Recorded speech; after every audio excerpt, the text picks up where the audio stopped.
आपने कभी किसी से ये कहने की हिम्मत की है कि मुझे रात भर नींद नहीं आती, हर वक्त हार्ट बीट तेज रहती है और मैं खुद से लड़ते लड़ते थक चुका हूँ। ज्यादातर लोग कह नहीं पाते क्योंकि सोसाइटी के सामने स्ट्रांग दिखना जरूरी है।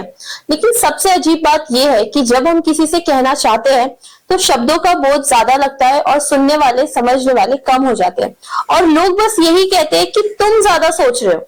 लेकिन ये सिर्फ एक सोच नहीं है, ये कांस्टेंट फाइट है हमारे माइंड के अगेंस्ट। और यही वजह है कि ये एपिसोड सिर्फ एक कन्वर्सेशन नहीं है, जरूरत है उन सबके लिए जो सोना चाहते हैं लेकिन सो नहीं पा रहे, जो रोज हंसते हैं लेकिन अंदर से हिल चुके हैं, जो थक गए हैं लेकिन कह नहीं पा रहे, और उन लोगों के लिए भी जो जेन्युइनली ये जानना चाहते हैं कि क्या होता है ओसीडी, डिप्रेशन, एंजाइटी के पीछे की दुनिया।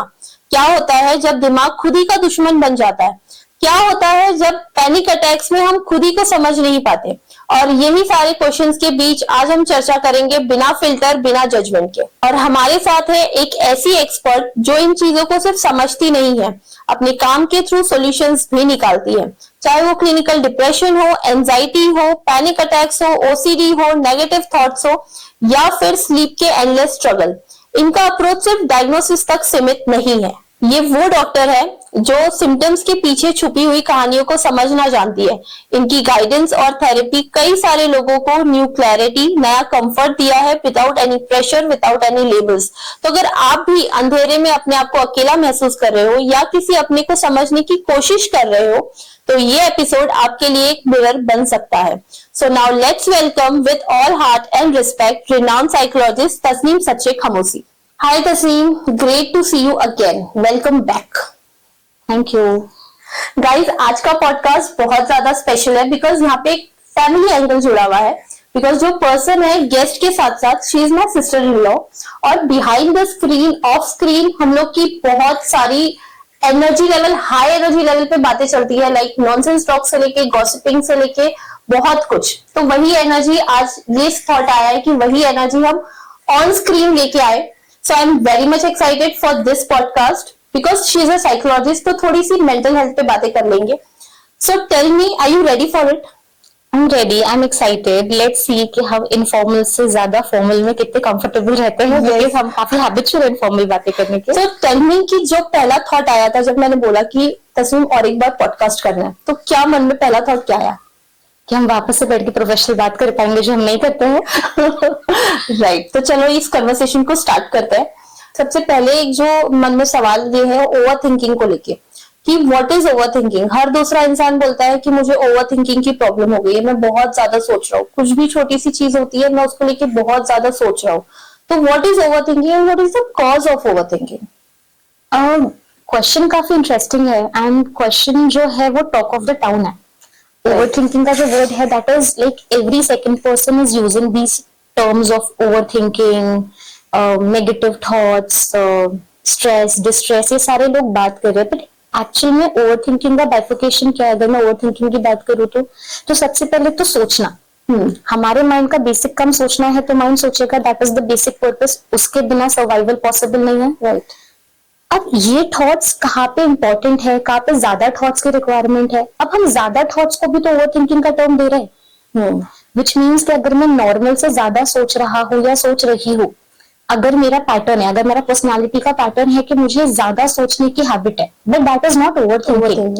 मे बी कि किसी इंसान को बोला गया है कि आप ये रूम को क्लीन कर लो, तो इंसान बोलेगा हाँ ठीक है, मैं ये चीजें हटा के रूम क्लीन कर लूंगा। बट मे बी किसी और के दिमाग में रहेगा कि अच्छा what is cleaning for me, मैं प्लानिंग करूंगा कि मुझे यहाँ से स्टार्ट करना है, उसके बाद मुझे इसको ऑर्गेनाइज करना है, फिर मुझे ये फैक्टर को इन्वॉल्व करना है। तो वो पैटर्न है, वो मेरे सोचने का पैटर्न है, बट ये प्रॉब्लमैटिक तो नहीं है।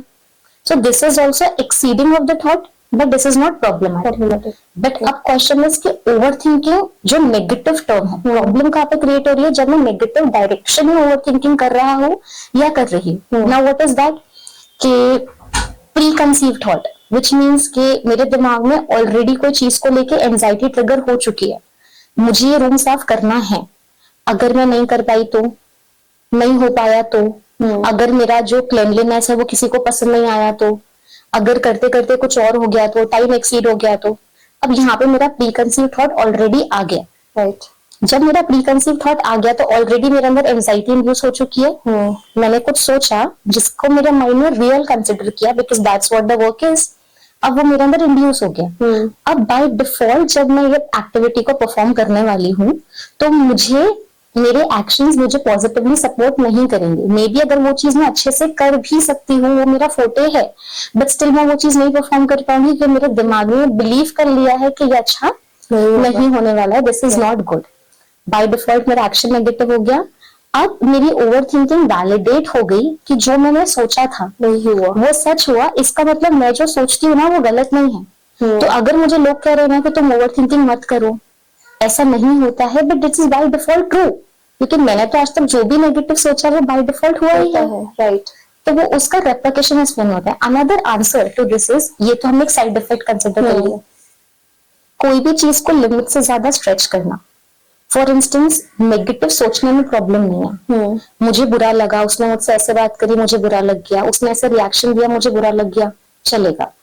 वो हमेशा से ही मुझसे ऐसे बात करता है, करती है, वो हमेशा से ही ऐसे बिहेव करता है, तभी भी ऐसे हुआ था, उस दिन भी ऐसे हुआ था, लास्ट टाइम भी मुझे याद ये चीज हुई थी। अब मैंने क्या किया, मैंने वो थॉट रेफरेंस को ड्रैग किया और मैंने मेरे पास्ट एक्सपीरियंसेस पिक्चर में ला लिए, जिससे मैं कॉन्शियस से तो हट गई, अब वो मेमोरीज मेरे कॉन्शियस में प्रेजेंट आ गई।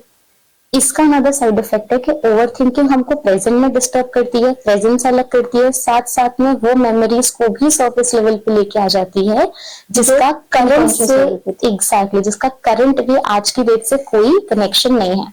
सो मे बी अगर आज आपने मुझसे अच्छे से बात नहीं करी और उसके लिए मुझे सिर्फ 2% ही बुरा लगना चाहिए था, बट मैंने ओवर थिंकिंग करके पास्ट एक्सपीरियंसेस को पिक्चर में लाके अब मुझे आज का 2% लिटरली 70 to 80% खराब लग रहा है, क्योंकि मैंने आज पे रिस्पॉन्स नहीं किया, मैंने आपको लेके हर वो मेमोरी पे रिस्पॉन्स किया मेरे थॉट्स में। राइट। लेकिन जो आपने कहा कि दिमाग का काम ही है सोचना, राइट, तो हम पॉजिटिव के साथ नेगेटिव भी सोचते हैं, जो जायज है। जैसे हमने कहा कि अगर क्लीन करने का टास्क दिया गया है तो हम एक वो थॉट आता है कि यार अगर मैंने ये बॉटल अगर यहाँ नहीं यहाँ रखी, ठीक है, तो अगर उसे बुरा लग गया तो उसका जगह तो यहीं पे है, तो वो तो जायज है ना कि एक नेगेटिव थॉट भी आना। तो वो ऑन द स्केल की कितना हद तक सही है, कितना हद तक गलत है, या ये एंजाइटी का भी सिग्नल बन सकता है, तो वो कैसे जज करें हम? अगर मेरे दिमाग में नेगेटिव थॉट आया है कि बॉटल को अगर मैंने कोई दूसरी जगह पे प्लेस कर दिया और जो भी असाइन पर्सन है उसको बुरा लग जाएगा कि ऐसा क्यों हुआ, तो उसके लिए मैं बैकअप प्लान क्या कर सकती हूँ, जहाँ पे लॉजिक आ रहा है कि हाँ नेगेटिव थॉट आया, बट उसका बैकअप ये है कि हाँ ठीक है मैं एक्सप्लेन कर दूंगी कि यहाँ पे ज्यादा बेटर लग रहा है, या मैं याद रख लूंगी पहले कहाँ पे था, ये लॉजिकल बैकअप है। एंजाइटी का सिग्नल कहाँ पे बन रहा है, जहाँ पे हाँ ऐसा ही होगा, बुरा लग ही जाएगा, आई डोंट नो मैं क्या करूंगी, जहाँ पे मेरे पास लॉजिकल बैकअप ही नहीं है। तो नेगेटिव सोचना प्रॉब्लम तो है ही नहीं। जाहिर सी बात है कि दिमाग अगर पॉजिटिव सोच रहा है तो वो नेगेटिव ही सोचेगा, लेकिन अगर नेगेटिव थॉट का लॉजिकल बैकअप नहीं है तो वो बाय डिफॉल्ट एंजाइटी इंड्यूस करेगा ही करेगा और ओवर थिंकिंग का लूप बढ़ते जाएगा। जो अभी हमने बात की एंजाइटी और ओवर थिंकिंग को लेके, तो इस चीज में एक चीज जो एड ऑन हो जाती है, दैट इज इंसोम्निया, रात में नींद न आना। ठीक है, एंजाइटी हो रही है, ओवर थिंकिंग हो रही है, दिन भर का थका आदमी ये बोलता है कि दिन भर काम करने के बाद भी मुझे रात में नींद नहीं आ रही है, इंसोम्निया हो गया है। तो क्या है इंसोम्निया और क्यों हो रहा है ये? इतना इंटरेस्टिंग क्वेश्चन है। तो सबसे पहले तो ये जानना जरूरी है कि हर इंसान को इंसोम्निया कैसे हो सकता है। राइट। जब भी किसी को नींद नहीं आ रही है, वो नहीं सो पा रहा है, सेकंड स्टेटमेंट फ्रेंड्स में कैजुअली ये नहीं पता मुझे तो इंसोम्निया हो गया है, वो खुद जज कर लेते हैं। Exactly, just like depression, anxiety, panic attack, random use कर रहे हैं लोग। पहली बात तो इंसोम्निया DSM के क्राइटेरिया के हिसाब से प्रॉपर क्या है हम वो समझते हैं। ओके। तो इंसोम्निया मतलब lack of sleep, inadequate sleep, बार बार रात को जगना, early morning awakeness, sleep disturbances, इसको हम इंसोम्निया कहते हैं। अब इसके साथ आपकी बाकी चीजें इम्पेयर्ड हो रही है, डिस्टर्ब हो रही है, जैसे कि आपका एवरीडे लाइफस्टाइल डिस्टर्ब हो रहा है, दिन भर आपको बहुत स्लगिश लग रहा है, स्लीपनेस लग रही है, इमोशनल टर्मोइल्स हो रहे हैं, आपके अंदर इरिटेबिलिटी आ रही है। अब इसकी फ्रीक्वेंसी एक हफ्ते में at least 3 nights should be exactly like this जो आप सिम्टम्स में डिस्क्राइब कर रहे हैं। ओके। और इसका consistent duration should be 3 months. Okay. कि 3 महीने तक आपको हर हफ्ते में एटलीस्ट 3 रात तो ऐसा ही हुआ, तब जाके हम डायग्नोस्टिक क्राइटेरिया में आ रहे हैं कि हाँ ये इंसोम्निया है। ओके। इसका बाइफर्केशन क्या है, इसके अंदर भी एक एक्सेप्शनल केसेस है कि आपको कोई और मेडिकल डायग्नोसिस नहीं होना चाहिए। इसका मतलब आप कुछ फिजिकल डिस्कम्फर्ट में है, कोई और मेडिकल कंडीशन है जिसकी वजह से आप नहीं सो पा रहे हैं, कोई और मेंटल प्रॉब्लम नहीं होनी चाहिए, डिप्रेशन है, ओसीडी है, या कोई और प्रॉब्लम है, बाइपोलर है, उसकी वजह से बाय डिफॉल्ट आपका माइंड एक्टिव है और आप नहीं सो पा रहे हैं।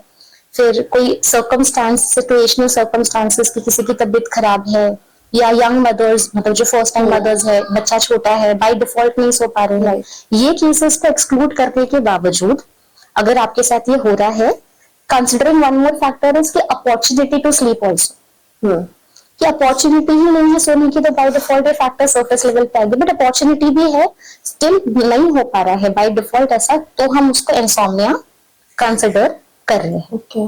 अब जिसकी लोग बात कर रहे हैं कि हम नहीं सो पा रहे, अपॉर्चुनिटी है आपके पास, लेकिन आपके पास अपॉर्चुनिटी के साथ साथ फोन है, लैपटॉप है, टीवी है, तो आप इतना ज्यादा स्क्रीन से अपने आप को एक्सपोज कर चुके हैं कि आपकी आईज के ऊपर स्ट्रेनिंग आ गई, आप ब्रेन हो गए, बाय डिफॉल्ट आपका माइंड आपको सोने नहीं दे रहा है।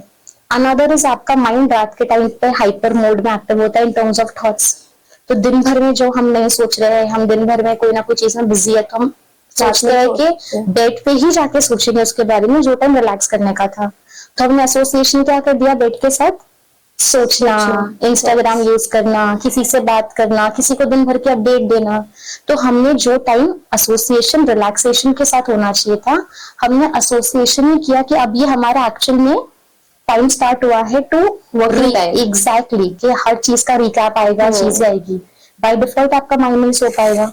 इस रीजन से लोग नहीं सो पा रहे, इतनी डिस्टर्ब कॉन्वर्सेशन कर ले रहे हैं, इतनी चीजें कर ले रहे हैं कि हम स्लीप के स्टेजेस में ही नहीं एंटर हो पा रहे, जो डिफरेंट स्लीप के स्टेजेस होता है, हमारा जो स्लीप साइकिल है जब वही पूरा नहीं हो रहा है, तो बाय डिफॉल्ट लोग बोलेंगे एग्जैक्टली, मतलब लोगों ने उसको ऐसा कर लिया है कि नींद नहीं हो रही है तो मुझे इंसोम्निया हो चुका है, मतलब वो प्री जज कर ले रहे हैं। Exactly. तो ये मेंटल हेल्थ से कितना हद तक लिंक्ड है?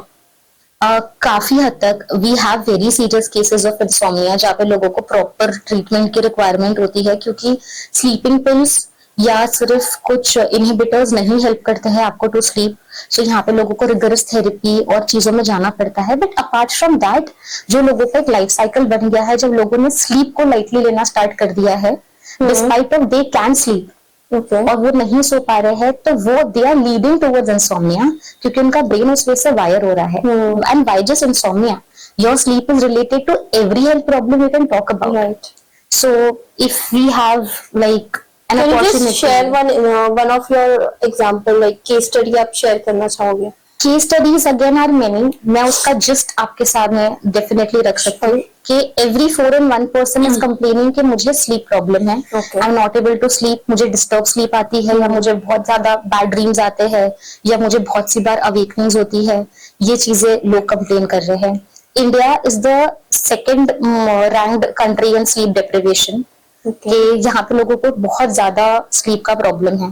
इसका फिजिकल इम्पैक्ट क्या है? सबसे पहले तो जो लोग अपनी स्लीप को लाइटली ले रहे हैं और अपने आप को जज कर चुके हैं कि उनको इंसोम्निया है, तो अगर वो ये चीज समझे कि स्लीप नहीं होने की वजह से जो फिजिकल इम्पैक्ट है, it can cause heart attack, blood pressure, gut issues, depression, all the mental health problems, ये सारी चीज आपको फिजिकली इम्पैक्ट करिए, that is one thing. Another कुछ इंपॉर्टेंट एस्पेक्ट ऑफ स्लीप जो हम कंसिडर कर सकते हैं कि ऐसा बोला गया है कि अगर एक इंसान 24 घंटे नहीं सोया है, तो उसका स्टेट ऐसे हो जाता है जैसे वो कॉन्शियस में नहीं है, वो बहुत ऑड बिहेव करना स्टार्ट कर देता है, उसको लगता है कि बहुत हाइपर मोड में चीजें चल रही है। उससे ज्यादा घंटे नहीं सो पाया है तो आपके ब्लड मार्कर्स में प्रॉब्लम आनी स्टार्ट हो जाती है, हार्मोनल इम्बैलेंस स्टार्ट हो जाते हैं, चीजें काफी डिस्टर्ब लगने लगती है। उससे ज्यादा घंटे नहीं सोना भी टेक्निकली पॉसिबल है, but that is very dangerous. Hallucinations होने लगते हैं, डिल्यूजन्स होते हैं, आवाजें आती है कान के अंदर, कुछ दिखने लग जाता है, मतलब आप कॉन्शियस स्टेट से बाहर निकलते जा रहे हैं।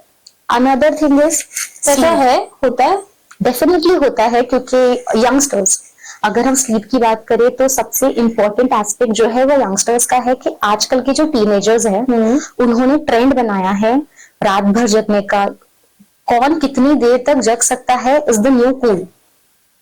Are you serious? Yes, initially when हम बोलते थे early to bed early to rise, ये Right. अब ये टैबू है कि someone is going early to bed, oh this his life or her life is not happening.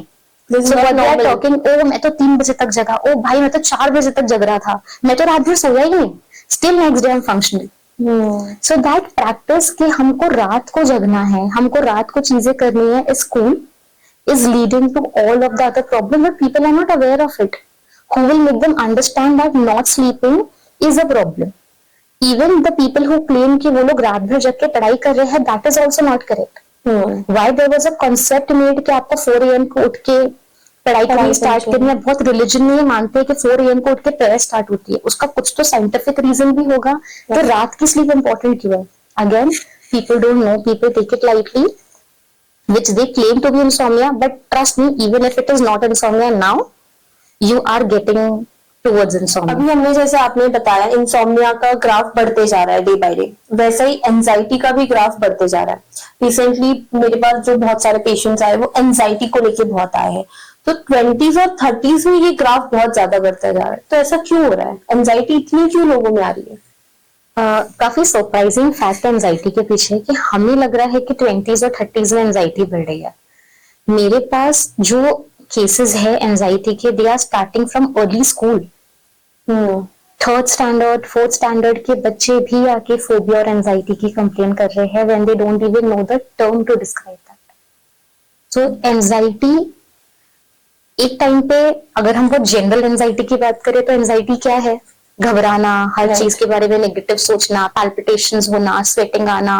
May be अगर हम एंजाइटी को थोड़ा सा पैनिक अटैक की तरफ लेके जाए, ब्रीदिंग प्रॉब्लम हो जाना, डिफिकल्टी कॉन्सेंट्रेट नहीं कर पाना, कॉन्शियस अवेयरनेस से हट जाना, ये काफी बेसिक सोबर सिम्टम्स है जिसको हम एंजाइटी में डिस्क्राइब कर लेंगे कि ठीक है इस इंसान को एंजाइटी है। अब जो एंजाइटी इंड्यूस हो रही है उसके बारे में हम क्या बोलेंगे? इसका मतलब अगर एक बच्चा है, उसको नहीं पता एंजाइटी क्या है क्योंकि उसका माइंड केपेबल ही नहीं है उस लेवल पे सोचने के। लेकिन जो एनवायरमेंटल प्रेशर है, जो एनवायरमेंट कॉन्वर्सेशन कर रहा है, जो पेरेंटल कॉन्वर्सेशन हो रही है और जो एंजाइटी इंड्यूस हो रही है, जो बच्चे के अंदर रिफ्लेक्ट हो रही है, दैट इज अ प्रॉब्लम, जिससे फोबियाज और फियर्स डेवलप हो रहे हैं, कॉन्फिडेंस इश्यूज डेवलप हो रहे हैं। यहाँ से चीजें स्टार्ट हो रही है। ओके, यहाँ से वो स्टार्ट होते होते एड्रेस नहीं हुई, लेकिन वो बच्चे के अंदर तो आ गई, बच्चे के माइंड में तो आ गई। अब वो जब एडोलेसेंट की तरफ जा रहा है, टीनेज की तरफ जा रहा है, अडल्टहुड की तरफ जा रहा है, तो वो इतने टाइम से उसकी वो चीजें सप्रेस होते होते होते होते होते होते फिर हम तक वो पेशेंस आ रहे हैं जहाँ पे अवेयरनेस आ गई है कि चलो अब तक तो नहीं पता, लेकिन तब तक इतनी चीजें ऑलरेडी कॉम्प्रोमाइज हो चुकी है लाइफ में कि अब आप उसको बोल रहे हो पास्ट ट्रॉमा।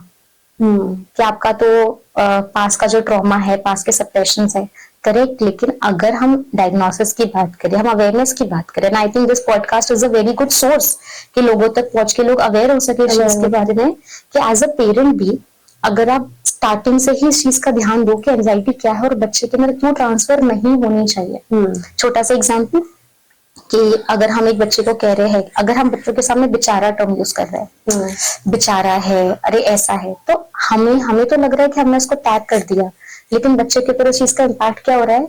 बच्चा उस चीज को सच कंसिडर कर रहा है कि हाँ मैं बेचारा हूँ, मैं बेबस हूँ, मैं हेल्पलेस हूँ। अब बच्चे की पर्सनालिटी उस वजह से शेप हो रही है। क्यों? क्योंकि वो उस एनवायरमेंट से आ रहा है जो उसका सबसे ट्रस्टेड सोर्स है, क्योंकि वही एनवायरमेंट उसका केयर कर रहा है, उसकी अपब्रिंगिंग कर रहा है। तो ये एंजाइटी आपने तो बच्चे ने यूज करके छोड़ दी, जो कि अनएड्रेस्ड है, लोगों को नहीं पता है। तो जो बेसिक एवरीडे की चीजों को जिसको हम इतना कैजुअल और लाइट ले रहे हैं, उसका इम्पैक्ट क्या जा रहा है? वहां से चीजें स्टार्ट हो रही है। तो इट इज नॉट कि 20s और 30s में ये केस बढ़ रहे हैं, ये केस इनिशियल में भी आप बर्थ से ही बोलेंगे तो बढ़ना स्टार्ट हो रहे हैं।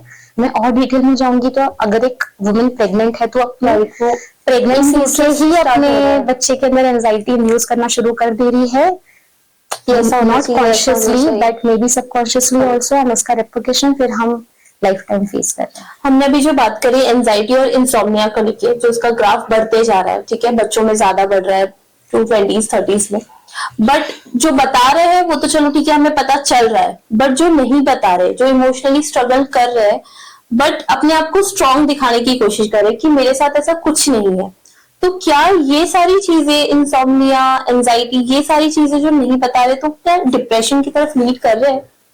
डेफिनेटली डिप्रेशन तो है। अगर वो बता रहे या नहीं बता रहे, डिप्रेशन तो है। अगर हम क्लिनिकल टर्म्स में बात करें तो हम कहते हैं क्लिनिकल डिप्रेशन है, डिप्रेसिव डिसऑर्डर है, मेजर डिप्रेसिव डिसऑर्डर है। नॉन क्लिनिकल टर्म्स में बात करें तो हाई फंक्शनिंग डिप्रेशन है, स्माइलिंग डिप्रेशन है। तो जो आपका क्वेश्चन है वो ज्यादा high functioning and smiling depression की तरफ फोकस कर रहा है, जहाँ पे हमारी जो एक्सटर्नल लाइफस्टाइल है वो काफी हैपनिंग है, हम सोशली एक्टिव है, हम दिन भर हंस रहे हैं, इनफैक्ट हम ज्यादा ही हंस रहे हैं, हम यूजुअल से ज्यादा हंस रहे हैं, कुछ छुपाने की कोशिश कर ज्यादा लोगों से एग्जैक्टली यूजुअल से ज्यादा लोगों से बात कर रहे हैं, बहुत एनर्जी शो कर रहे हैं।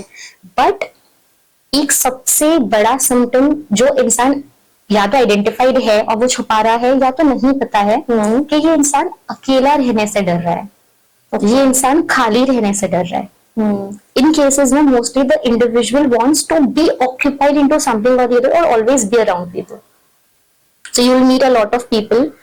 अभी हम इस टेंजेंट पे बात ही नहीं कर रहे कि ये इंसान जानता है उसको डिप्रेशन है कि नहीं है, हम इसका एक्सप्लेनेटरी एक पार्ट समझ रहे हैं कि क्या होता है। Okay. So इसके अंदर इसके if the person says that no I am तो very social, I like to be around people, सब कुछ बहुत sorted है, मुझे ये भी करना है, I'll start working since morning, I'll be working till night and then in between I'll be with people, I'll be doing this doing that. और फिर हम पूछते हैं that आपका me time है? I don't like my me time, मुझे नहीं चाहिए me time. What is me time? नहीं मैं अकेला तो नहीं रह सकता, I'm sorry, I want someone to be around. या जैसे मैं अकेला होता I'll get into some work or the other. यहाँ पे हम कुछ वार्निंग साइन समझ में आ रही कि क्यों नहीं रह पाता। If in general every individual would want me time, why such people are refraining from that? So why someone is just hesitant of sitting idle and not doing anything? I'm not talking about sitting on a phone and that considered to be sitting idle, not doing anything. Why this is a problem? But it is a problem for these people. ये सबसे बड़ी warning signs है। Apart from that फिर जब हम detail में जाते हैं, चीजें समझते हैं, तो लोग अक्सर कंप्लेन करते हैं दैट इतना हंसने के बाद भी रात को कंटेंटमेंट वाली फीलिंग नहीं आई, इतना सेटिस्फैक्शन नहीं है लाइफ के साथ, सब कुछ अचीव कर रहा हूँ, सब तो है मेरे पास, पैसा है, लाइफस्टाइल है, फ्रेंड्स है, बट वो हैप्पीनेस क्यों नहीं है? I am into a relationship of my choice, I have everything but I am not satisfied, I am not content, something is missing, I don't know what is missing, I don't know what I am trying to achieve. Maybe if I'm running more behind money, but मेरे पास enough पैसा है, but I don't think कि वो पैसा मेरे पास आ रहा है तो भी मुझे वो contentment फील हो रहा है। ये सारे साइंस है जो हमको अलार्मिंग लगने चाहिए कि कुछ तो मेजर फैक्टर्स है जो बहुत मिसिंग है। सो वी कैन नॉट जज a book by its cover, जो हम कहते हैं, तो यू कैन नॉट जज एनीबॉडी कि इसको डिप्रेशन है क्योंकि लग रहा है इसको डिप्रेशन है, इसको डिप्रेशन नहीं है तो कंप्लीटली एक्सट्रोवर्टेड है। Not is not that, does not mean कि जिनको एक्चुअल में डिप्रेशन है और उनके वो साइंस है तो वो डिप्रेशन नहीं है। Those are the cases of depression, but yes these are also the cases of depression which needs to be addressed more. ये लोगों को कैसे समझे? मतलब लोगों को, अब जैसे फॉर एन एग्जांपल कि एक पर्सन है जो हैप्पी है, ठीक है, उसके साथ कोई प्रॉब्लम नहीं है, but physically no issues, nothing, but उसे स्टिल अगर ये ऐसा लग रहा है तो उसे क्या चीज एक ऐसी क्लिक होनी चाहिए कि भाई शायद मेरे साथ गड़बड़ है एंड आई नीड हेल्प, तो वो क्या होनी चाहिए? That feeling of contentment at the end of the day, that feeling of not feeling satisfied, those laughs and behind those laughs there is this emptiness, there is this void कि मैं group में बैठा हूँ, I laughed and the immediate next second I am quiet, I am laughing with you but I am quiet, I am again in my zone. It is pretending more. Oh, loneliness is killing me from inside. I don't like to be alone. I want to be surrounded by people, but those people are also not giving me happiness. Constantly working, not working at all. ये सारे warning signs है जो या तो आपको identified अगर है and वो 1 month 2 months से ज्यादा persistent है तो you should go for a professional help. नहीं है तो do identify that what is going wrong. Simply going with the flow is one of the leading factor of any disorder, any problem, either physically or mentally you can talk about. So stop going with the flow, take a pause and at least know what is going inside you. हम बहुत detail introspection करना है तो बोल ही नहीं रहे, जब उनको बैठ के बहुत आइडेंटिफाई करना है। It's a feeling which you should know if you are feeling good from within or only from the external end. हमने अभी बात की मेंटल थॉट्स के बारे में, अब फिजिकल प्रॉब्लम्स के बारे में अगर हम डिस्कस करें तो अगर फिजिकल प्रॉब्लम्स है बॉडी में, लाइक हेडेक हो रहा है, स्टमक एक हो रहा है, नी पेन, जॉइंट पेन, जो भी वगैरह वगैरह, बट अगर lab reports and blood reports normal है, तो इमोशंस, अगर होम्योपैथी की बात करें तो होम्योपैथी में मेरा कंसर्न रहता है कि मैं इमोशंस को देखूं कि what is your emotional history, कहाँ पे सप्रेस्ड हुए हैं इमोशंस। तो इन योर साइकोलॉजी मुझे जानना है कि सप्रेस्ड इमोशंस, एंजाइटी, ये सारी चीजें फिजिकल सिम्टम्स को एग्रीवेट करती है। 100%। हम जो बोलते हैं माइंड और बॉडी कनेक्टेड होता है, माइंड बॉडी प्रोपोर्शनली कनेक्टेड है, तो Right. जो भी आपके माइंड में हो रहा है वो आपकी बॉडी उसको फेस करेगी, आपकी बॉडी सफर करेगी। इसको हम साइकोसोमैटिक सिम्टम्स बोलते हैं, साइकोसोमैटिक प्रॉब्लम्स बोलते हैं। इसका मतलब आपका साइक आपके फिजिकल बॉडी के साथ वो इम्पैक्ट कर रहा है। अब क्या हो रहा है कि जब आप इमोशन सप्रेशन की बात कर रहे हैं, अगर आपने टर्म यूज करा कि मेरे इमोशन सप्रेस हो रहे हैं, मैंने बहुत टाइम तक अपने इमोशंस को फील नहीं करा, कोई ना कोई रीजन से मैंने सप्रेस करता गया, कुछ हुआ, तो हमारी बॉडी के अंदर, वन एग्जांपल है इसके, fight and flight mode activate हो जा रहा है, जहाँ पे कुछ ऐसे हार्मोन्स रिलीज हो रहे हैं जो स्ट्रेस क्रिएट करे, कॉर्टिसोल रिलीज हो रहा है जिसकी वजह से मुझे फिजिकल प्रेशर फील हो रहा है, चेस्ट टाइटनेस हो रही है, वो हार्मोन कर रहा है वो फिजिकली ही। मैं ये नहीं कह रही कि मेरा थॉट ही वो कर रहा है, वो थॉट की वजह से वो हार्मोन रिलीज हुआ और वो हार्मोन ही मुझे फिजिकल सिम्टम्स दे रहा है। जब मुझे चेस्ट टाइटनेस हो रही है या पैल्पिटेशन हो रही है या मुझे घबराहट हो रही है या मुझे लग रहा है कि आई वांट टू प्यूक, मतलब एक नॉशियस सेंसेशन आता है, तो ये सारी चीजें लिंक होती है। तो हम ये नहीं कह रहे कि सिर्फ एक थॉट आपकी बॉडी को ट्रिगर कर रहा है, लेकिन थॉट आपके ब्रेन को ट्रिगर कर रहा है, ब्रेन आपके वो केमिकल्स को रिलीज करवा रहा है, वो केमिकल्स आपको फिजिकल सिम्टम्स दे रहे हैं। सो चाहे तो अगर आप मेडिसिन वे में उसको ट्रीट करें तो आप वो सिम्टम्स को सप्रेस कर दे, लेकिन वापस से जब वो थॉट ट्रिगर होगा, वापस से fight and flight mode on होगा, वापस से वो हार्मोन रिलीज होगा, वापस से वो चीज होगी, तो परमानेंट क्योर उस वजह से नहीं हो सकता। इसलिए हम घूम फिर के वापस से माइंड पे आते हैं। ये इसका एक एस्पेक्ट हुआ। दूसरा टैंजेंट समझते हैं सेम क्वेश्चन का, कि जहाँ पे हम कह रहे हैं कि साइकोसोमैटिक जो सिम्टम्स है, यहाँ पे रिवर्स भी हो रहा है। रिवर्स इस वे में हो रहा है कि मुझे मेरी ब्लड रिपोर्ट्स में से एज प्रॉब्लम आई है या मुझे एक्चुअल में कोई मेडिकल प्रॉब्लम है, मुझे कुछ डायग्नोस हो गया है।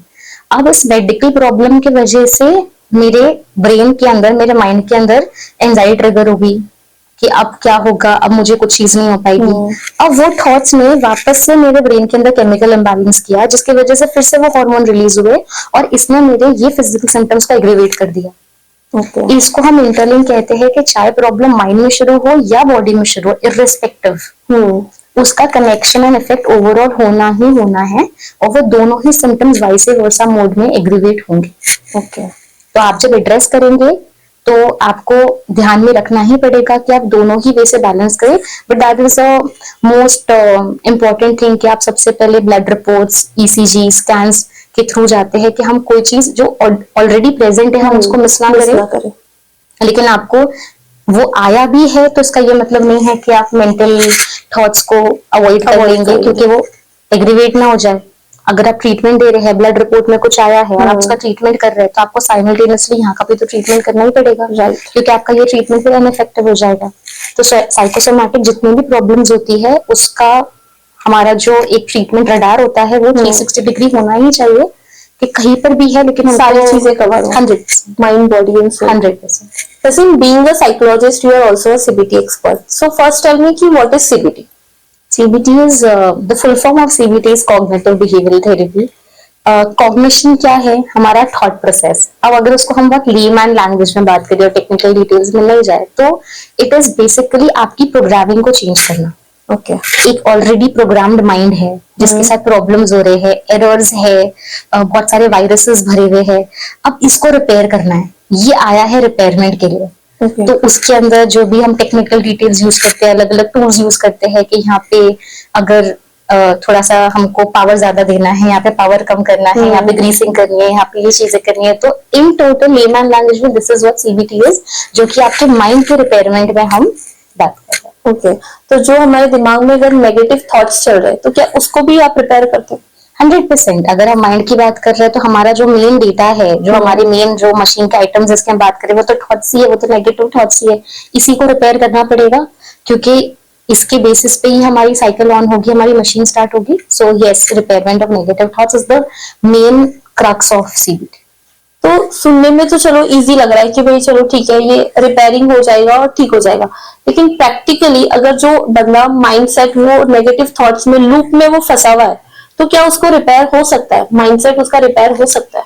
100% हो सकता है। अब क्वेश्चन यहाँ पे रिलाई करता है कि इमीडिएट रिपेयर हो सकता है, नहीं, इमीडिएट समझा जा सकता है, पॉज लिया जा सकता है, Okay. उस मोमेंट से बाहर आया जा सकता है और फिर ये समझने के बाद उसके ऊपर डिटेल में काम किया जा सकता है।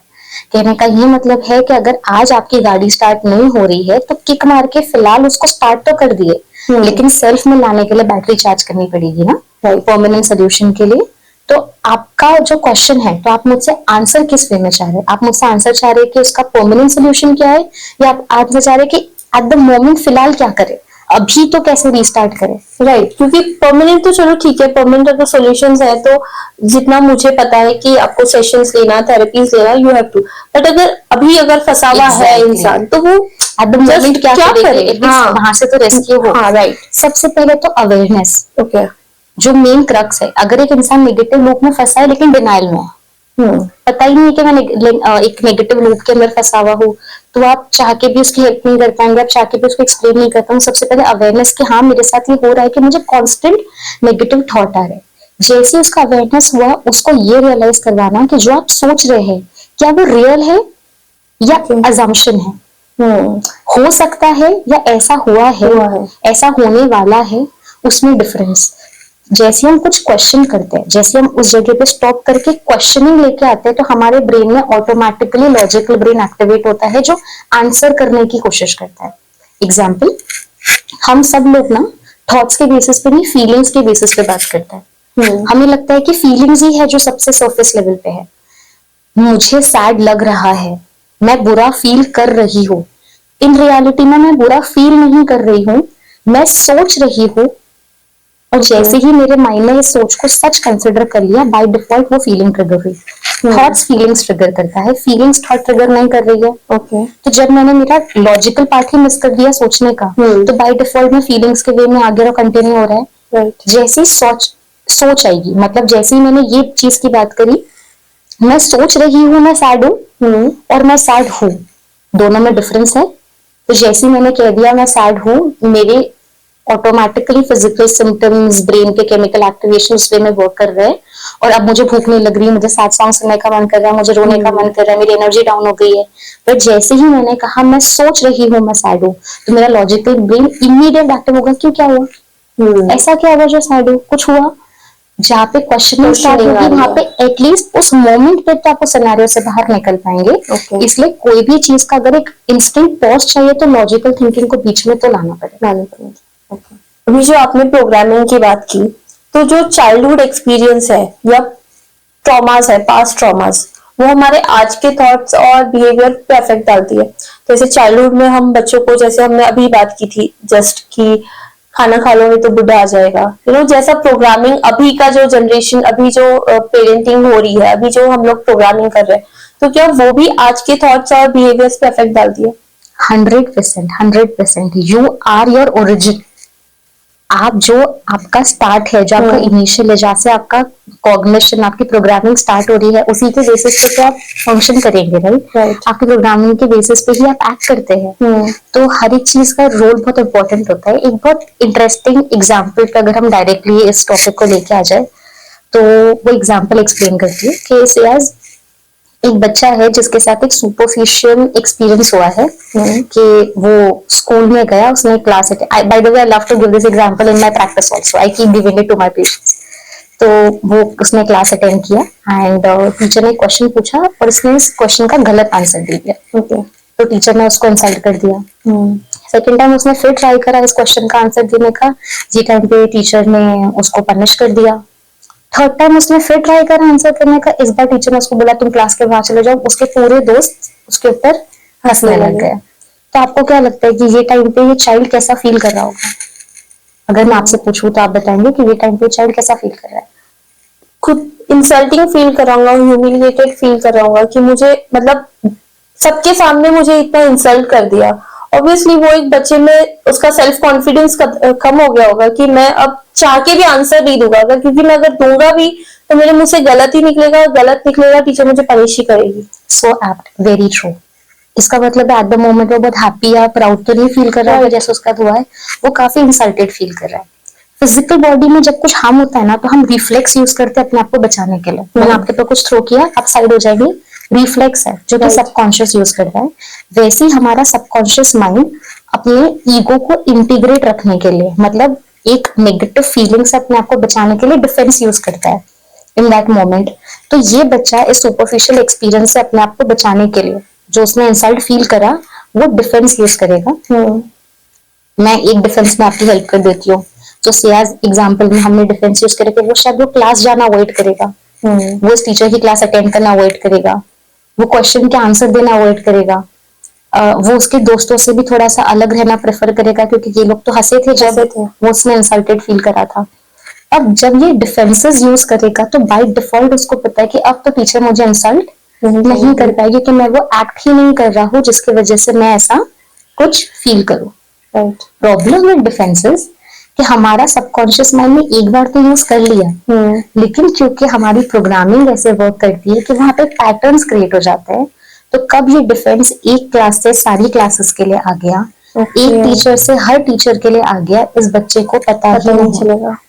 तो शायद अगर ये बच्चा आज अपने हायर ग्रेड्स में है या शायद वर्किंग में है, कहीं जॉब कर रहा है, तो अभी भी वो ऐसा ही बिहेव कर रहा है कि जहाँ पे टीचर अथॉरिटी थी वहां पे बॉस अथॉरिटी, उसको अथॉरिटी से प्रॉब्लम है। वो कह रहा है कि मुझे इंस्ट्रक्शंस मत दो, मैं किसी के अंडर काम नहीं कर सकता, मैं किसी का ले नहीं सकता। उसे नहीं पता ये कहाँ से आ रहा है, ये अथॉरिटी फिगर से आ रहा है जहाँ पे ऑलरेडी प्रोग्राम हो गया है, जहाँ पे गड़बड़ हो चुकी है। उसको आज तो नहीं याद है कि मेरे साथ बचपन में ऐसा कुछ हुआ था, लेकिन प्रोग्रामिंग हो गई है। ये हो गया हमारा सेकेंड स्टेज। हमारा थर्ड जो स्टेज है वो होता है रूल्स एंड अजम्पशन, जो हमारी लाइफ को लेके हम कैरी करते हैं। हर इंसान की लाइफ में कुछ रूल्स एंड अजम्पशन होते हैं जो हमारे डिफेंस के बेसिस पे फॉर्म होता है। इस बच्चे का क्या फॉर्म होगा? Never take initiative in life, authority is always bad, isolation is the best remedy, क्योंकि आप अकेले रहते तो चीजें सॉर्टेड रहती, नेवर ट्रस्ट एनीबडी। अब in many more I am sure, but in rules and assumption के बेसिस पे वो अपनी रिमेनिंग लाइफ कैरी फॉरवर्ड करेगा, कंटिन्यू करेगा। Coming to the last stage जो हमारा कोर बिलीफ है, बिलीफ सिस्टम। आज मैं और आप हम दोनों की बिलीफ एक दूसरे से बात कर रहे हैं। आज इसकी पर्सनालिटी क्या है? Negative, rude, rebellious, trust issues, lack of initiative, always taken aback. और आज जब हम इस इंसान से मिल रहे हैं, कह रहे कितना नेगेटिव इंसान है, कोई चीज करने में इंटरेस्टेड नहीं है, हर चीज में एक नेगेटिव व्यू पॉइंट है, हर चीज में ऐसा है। बट क्योंकि हम एक केस स्टडी समझ रहे हैं, क्या हमें लगता है कि ये डे वन से ऐसा था? राइट। वो बच्चा जो कि इतना क्यूरियस था, जिसको इस वे से ट्रीट किया गया, और उसने बाय डिफॉल्ट वो डिफेंसेस में जाके, रूल्स एंड अजम्पशंस में जाके अपनी पर्सनालिटी को जैसा बना दिया। अब हम वापस से आज क्वेश्चन की बात करेंगे कि कैसे हमारे चाइल्डहुड एक्सपीरियंसेस हमारी पर्सनालिटी को शेप नहीं करेंगे। हर वो चीज जो हमारे चाइल्डहुड में हुई है वो हमारी पर्सनालिटी को 100% आज डिफाइन करेगी। We are what we started with. अगर हम सीबीटी की बात करें, जैसे हम लोग ने बात किया प्रोग्रामिंग की, तो क्या ये मेडिसिन के बिना भी पॉसिबल है? थेरेपीज के थ्रू थॉट्स पैटर्न्स को चेंज करना without medicine, is it possible? Very interesting question. 100% possible है। क्यों? क्योंकि जैसे हमने डिस्कस करा कि अगर हम मेडिसिन कंज्यूम कर रहे हैं तो वो हमारे ब्रेन पे एक्ट कर रही है।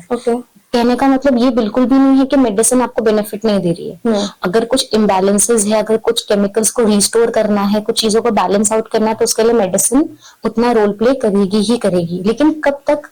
क्या लाइफ टाइम से मेडिकेशन इंपॉर्टेंट है to come out of the problem? Certainly not, क्योंकि जो उसका कॉज है, those are your thoughts, those are your experiences, those are your programmings, your patterns. अगर हमने उसको नहीं एड्रेस करा तो सिर्फ मेडिसिन कब तक आपको ये बैलेंसेस में सॉर्ट रखेगी? तो अगेन विदाउट, अगर मेडिसिन ऑन है तो मेडिसिन वीन ऑफ कराने के बाद, अगर मेडिसिन ऑन नहीं है और बहुत क्लिनिकल केसेस है तो विद मेडिसिन थेरेपी होती है। या तो मेडिसिन की जरूरत ही नहीं, अगर डायरेक्टली थेरेपी के लिए आए हैं तो भी वो 100% टर्मिनेशन पॉसिबल है, क्योंकि डायरेक्टली कॉज और पैटर्न्स के ऊपर वर्क हो रहा है। In certain clinical cases yes it is important, जहाँ पे हम बात कर रहे हैं कि बहुत इंटेंसिफाइड ओसीडी है, सिजोफ्रेनिया है, बाइपोलर है, क्लिनिकल डिप्रेशन का इनिशियल फेज है, कुछ ड्यूरेशन के लिए हम मेडिसिन पे डालते हैं for a very small duration, जब तक हमको लगता है कि रिस्टोरेशन पॉसिबल है। उसके बाद हम डायरेक्टली मेडिसिन वापस से वीन ऑफ करा के नॉर्मल से में थेरेपी में कंटिन्यूएशन में लाते हैं विद क्वांटिफिकेशन। तो यहाँ पे दिस कॉन्वर्सेशन एंड होता है and it was very nice conversation with you. एक लास्ट क्वेश्चन मुझे जो पूछना है कि अगर किसी का मेंटल हेल्थ डाउन हो रहा है तो ये एक मैसेज आपकी तरफ के कि उसको ये समझ में आ जाना चाहिए कि खुद की हेल्प लेना काफी नहीं है, you should consult a psychologist. So what will be that message from your side? अगर ये समझ में आ रहा है कि मेंटल हेल्थ पे इम्पैक्ट हो रहा है तो वार्निंग साइंस आइडेंटिफाई करना बहुत ज्यादा इंपॉर्टेंट है कि जो मेरा विड्रॉल है from my day to day life वो टेम्पररी है या परसिस्टेंट है। Okay, so there is a possibility कि कभी कभी विड्रॉल हो रहा है बट वापस I am getting back to life, तो ये अलार्मिंग साइंस नहीं है। यहाँ पे हम सेल्फ हेल्प से चीजों को क्योर कर सकते हैं। बट अगर समझ में आ रहा है कि नहीं परसिस्टेंट है, सेल्फ हेल्प या सिर्फ सिंपली वेंट आउट करना, किसी से बात करने से ये चीजें सॉल्व नहीं हो रही है, so rather than going with the flow, taking these things lightly, it's better to go for a professional help and go about it. So yeah, the last message should only be that do not go with the flow, at least when it comes to you, and acknowledge and have that thing in mind that you are the most important individual, and if you are good then your environment is good. So it's important to keep you happy, then only you can keep the environment happy. thank you so much for your time, Tasneem. Finally we end here, and yes, thank you so much. I had a lovely time having this conversation with you, and I really think that apart from that informal conversation, we should get into these conversations. It becomes very fruitful. So yes, loved it. सो यहाँ पे ये podcast and होता है और जैसे हम लोग ने बात करी about overthinking, insomnia, anxiety, panic attacks, depression, CBT and OCD. So I hope आप लोग को चीजें सारी क्लियर हो पाई होंगी and this is very important कि mental health is as important as your physical health. Awareness के लिए ये वीडियो को ज्यादा से ज्यादा लोगों में शेयर करना and of course don't forget to like, share and subscribe. Bye bye.